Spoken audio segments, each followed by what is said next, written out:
नमस्कार. आपण simple present tense म्हणजे साधा वर्तमान काळ पाहणार आहोत. सिंपल प्रेझेंट टेन्स म्हणजे साधा वर्तमान काळ.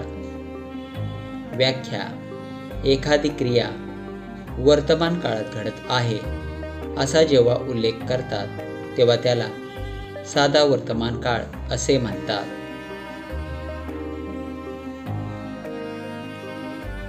सिंपल प्रेझेंट टेन्सचे सूत्र आहे कर्ता अधिक क्रियापदाचे पहिले रूप अधिक कर्म yes plus V1 plus O.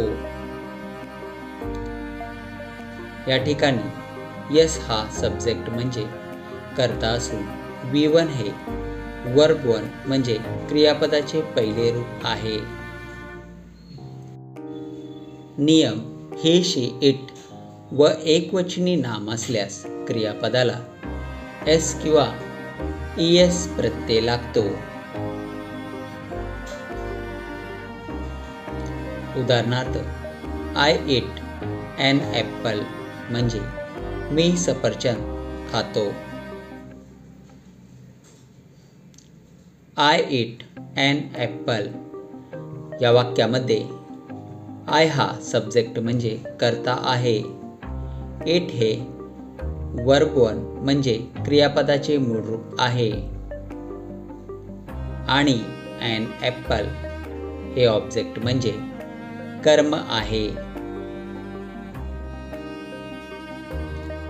Simple present टेन्सची काही उदाहरणे: I eat a mango मी आंबा खातो. He reads a book तो पुस्तक वाचतो. She sings a song ती गाणं गाते. We play a cricket आम्ही क्रिकेट खेळतो. They write a letter ते पत्र लिहितात.